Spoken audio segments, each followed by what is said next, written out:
I have been very fortunate enough to be a part of the Violence Against Women and Girls expert panel in Lambeth, and it was something I found out about it and I applied and I wanted to be a part of the panel because I was, unfortunately, I am a domestic violence survivor. Okay. And I did say to myself this year that the thing I was going to be open, I was going to share my story. And when this role came along, I thought this was the perfect opportunity to not share my story as much, but give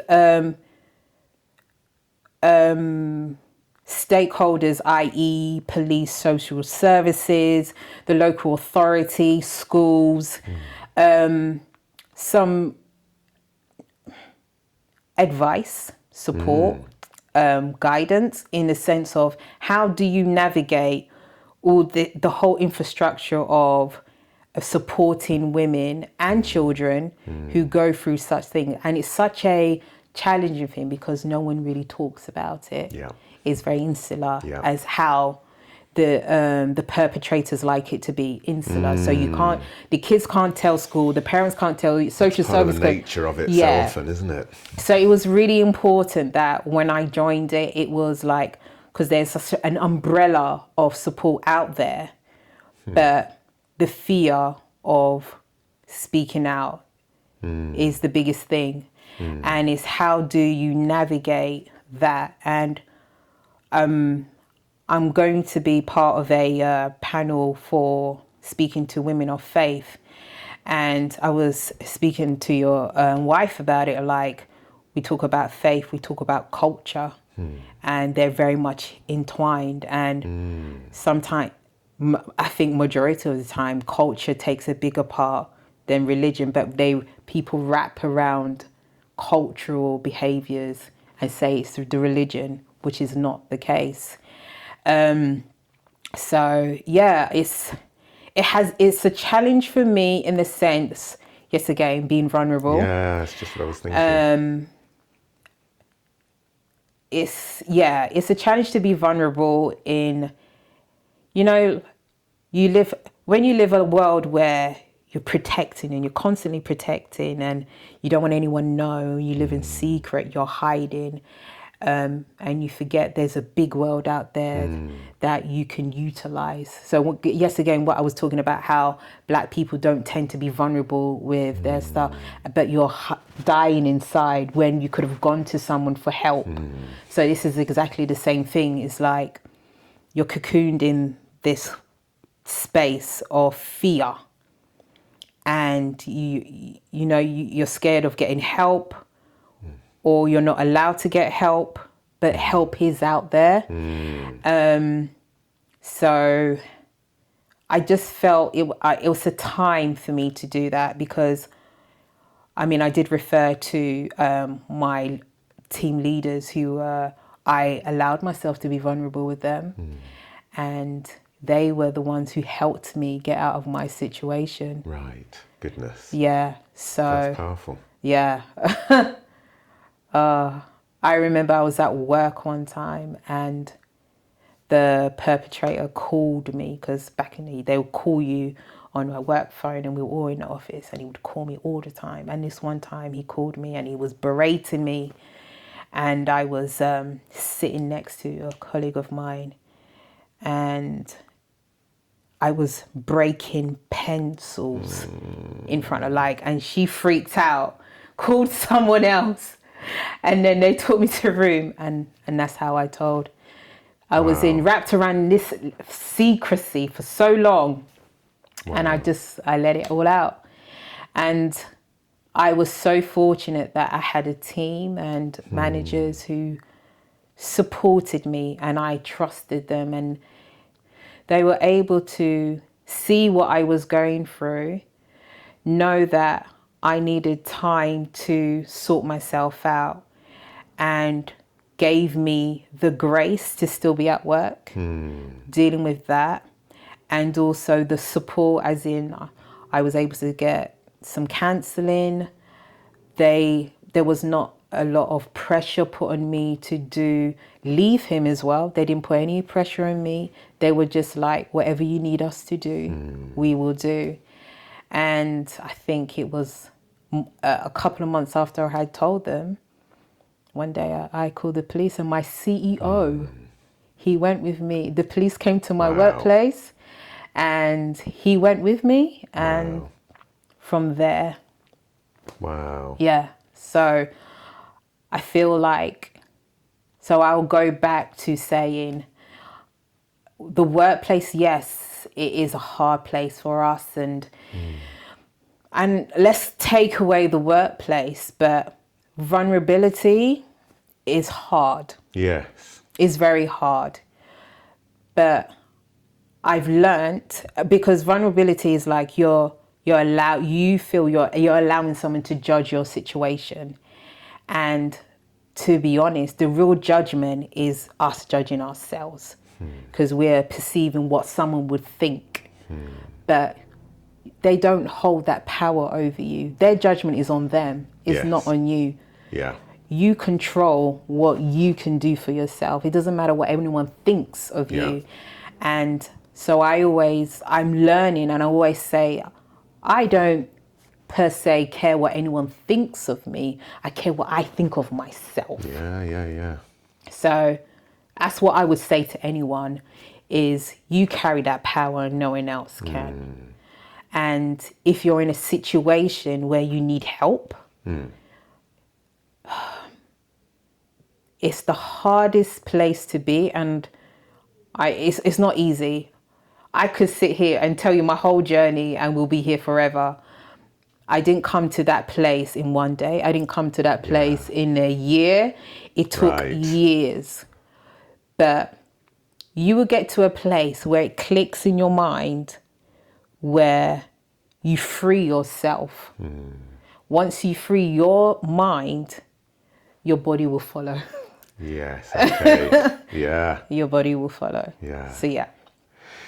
That's really powerful. Thanks for sharing that. And I'm also like a beneficiary, let's say, of people who have experienced abuse and violence, and, you know, as a priest, have been willing to share that experience with me. And even at the national level, like at the Church of England's General Synod and things, where we're talking about how we deal with safeguarding and our really serious failings in the past, not the distant past, but the recent past, as well as the distant past. So like I really appreciate what you're doing by the position that you're in now, being able to, you know, help other people in lots of ways. And the thing that really strikes me, I actually saw a little meme the other day. It wasn't a meme, that's not fair. It was a quotation that someone had kind of, you know, designed a nice background for. And I can't remember who said it, but it just said, people don't fake being depressed, they fake being okay. And I suspect that that's true. You know, we all know the statistics show that the chances are somebody we know is going through some kind of abuse or has gone through some kind of abuse. And there's also a strong chance that they faked being okay. Actually. Yeah. And to get to that decision, as you said, you know, when your mind gets there, your body will follow. To say, actually no more, whether it's I have to talk to someone or I have to leave this unsafe situation. And, you know, one of the most powerful things for me in our training is just that simple rule of, you know, if in doubt, shout. And the other thing of just asking people if they're okay, like twice. Yes. Like 3 times. Yes. Because, you know, we can see people who look like they're okay, and of course the British culture, whatever that means, and you know, in the civil service or in the church or wherever, is that very simple. How are you? I'm fine, thanks. How are you? I'm fine, thanks. On we get with business. But to ask somebody again, actually, are you okay? Or are you really okay? Or, you know, because actually sometimes that can be the moment that somebody says, actually, I'm not okay. Yeah. Because so often we fake being okay. Wow. Okay. Well, powerful. Powerful. Do you want some chocolate? I'm okay. I'm on You're a all right. diet at the moment. Yes. Well, my children laugh at me because I always say, oh, I'm on a fierce diet. And they say, yeah, Daddy, you've been on a fierce diet for 10 years, which is probably true. And whether it makes any difference or not, who knows? Thank you for sharing that. And as I say, for anybody who's listening or watching, just to reiterate, you know, we all deserve to be safe. Yes. We all deserve to be able to be our authentic self at home as well as at work. And if that's stirred up anything, then please talk to somebody that you trust. And that's really interesting that you were saying that was a colleague at work. And, you know, the nature of domestic abuse is that it is often designed to cut you off from the people you trust in your family and your friends. So it might be someone at work, but it might be someone who is a family member or a friend. And as you say, there is support out there. And I'm keen to say, partly because of my context in the church, there is a lot of support out there for all kinds of people. Yes. So, you know, for violence and abuse against women, against children, against men, against elders, and people in straight relationships, people in LGBTQIA plus relationships, in all forms of life, you find abuse and abusers.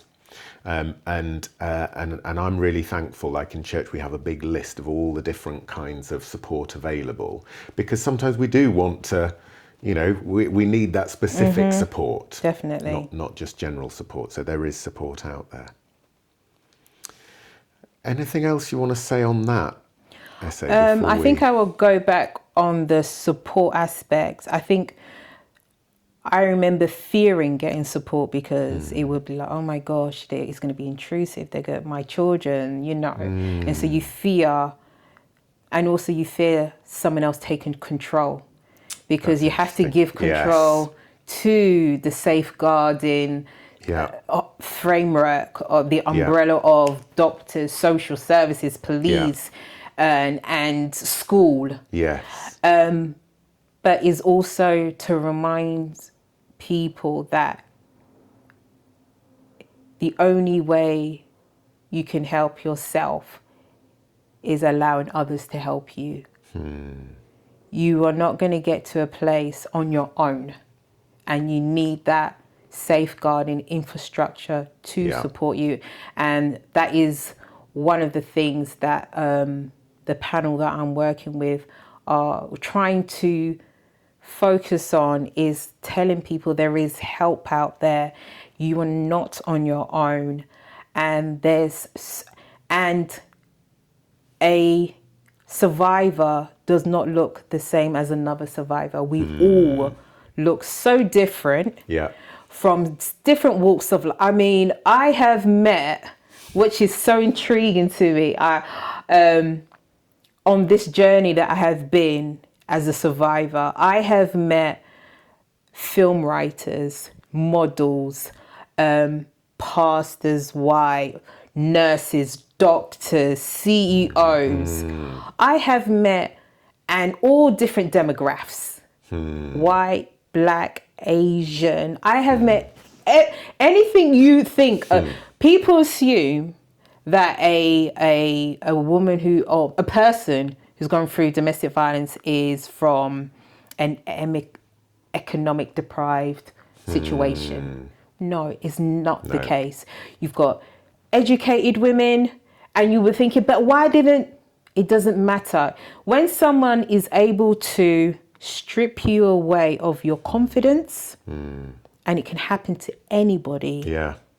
Once someone is able to strip you away of yourself and hold on to that, it is the most powerful thing they can do. Yeah.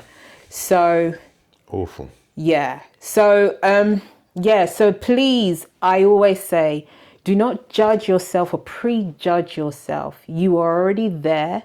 It's finding a way to get yourself out. So, and don't feel like a failure if you've tried to leave once and you haven't. You can still get out of the situation. Don't feel like you're stuck. You're not stuck. You will find a time where it clicks in your brain. I mean, how many times I tried to leave? Oh, but it does click, and the future is bright, and you will be in control of your future. And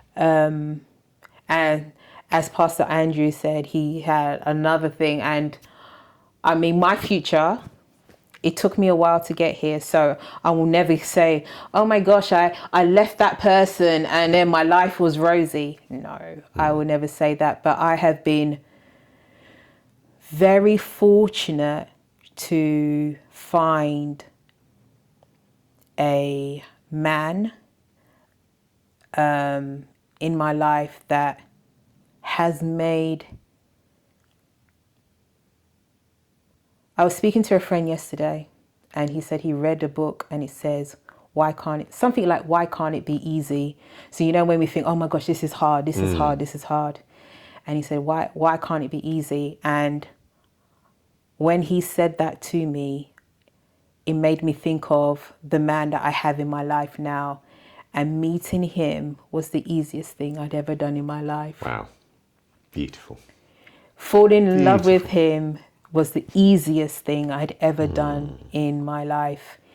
There is hope after when your heart has been broken. He has mended my heart in ways I could not imagine. He has put a mirror to my face, and I hate mirrors. And I look, and what he sees as a beautiful person, I see as a beautiful person. He makes me see that I am strong, I am capable, I am confident. I can conquer the world if I wanted to. I don't need to, though. I have a choice. Wisdom, yeah. I have a choice. And the biggest thing that he brings to me is peace. And I think in life we work so hard because we want, I want money because I want to buy a house, I want a car, we want this, I want to go on holiday. And the most expensive thing I've ever got in life is peace. And he has brought in my life a breath of fresh air that I haven't had I don't think I've ever had. Wow. See, and I knew there was a reason I brought the tissues. That's so sweet. I said, after my experience, I said, I would never get married again. I would never live with a man. I would never cook for a man. Wow. And now there's no never now, because I am marrying this man and I'm going to live with this man and I'm cooking for this man. And I'm happy with it. He's cooking for you, right? He's definitely cooking for me. He's the one who's made me put on all this weight, by the way. I'm looking right at the camera. Yeah, he's a feeder. But everyone, I just want to say to anyone out there is that life happens to us, but we can also enjoy the journey of life. And we're going to hit some... What is it? Potholes? Potholes in the road. Yeah. Yeah. You know, we are. but then also there's a smooth road at the same time. And I wouldn't be the person I am now without the experiences I had then.